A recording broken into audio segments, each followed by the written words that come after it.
আমার রান্নাঘরে আমি আজকে রান্না করব পোলাও আর নিরামিষ আলুর দম। আমি এই কাপের 3.5 কাপ গোবিন্দভোগ চাল ধুয়ে জল ঝরিয়ে আমি একটু হলুদ মাখিয়ে শুকিয়ে নিয়েছি। আর যেহেতু 3.5 কাপ চাল, সেই জন্য আমি এর ডবল জল মানে 7 কাপ জল আমি গরম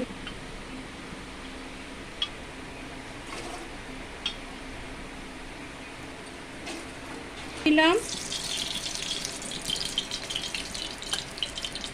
3.5 চামচ,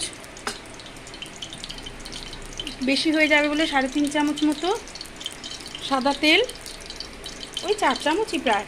তেজপাতা দিয়ে দিলাম, গোটা গরম মশলা দিলাম, একটু আদা কুচোনো, একটু সামান্য একটু লঙ্কা কুচি দিলাম, কাজু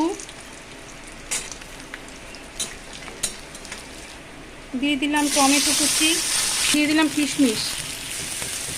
কিশমিশটা দিয়ে একটু নাড়াচাড়া করে আমি 3.5 কাপ চালটা দিয়ে দিলাম। এবার চালটাকে একটু ভেজে নেব। চাল ভাজা হয়ে গেছে, ওদিকে জলও ফুটে গেছে। এবার আমি ঢেলে দেব।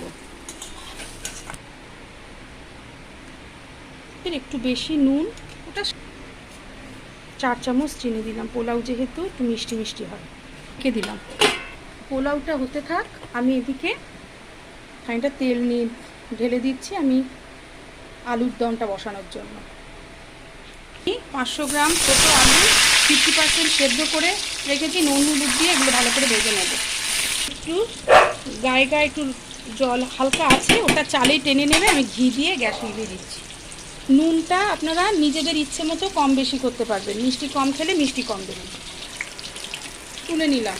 তেজপাতা, শুকনো লঙ্কা আর গোটা জিরে ফোড়ন দিলাম, আদা বাটা, ধনের গুঁড়ো, হলুদ গুঁড়ো, শুকনো লঙ্কার গুঁড়ো, একটু জল দিয়ে কষাবো। লঙ্কার গুঁড়ো দিয়ে দিলাম, টমেটো বাটা। তেল ছেড়ে এলে 4-5টা কাজু বাদাম আর 1 চামচ চারমগজ বাটা দিয়ে দিলাম।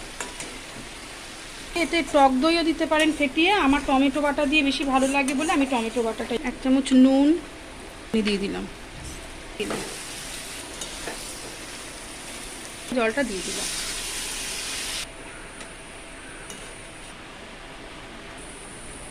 হয়ে গেছে। ধনে পাতা, কসুরি মেথি,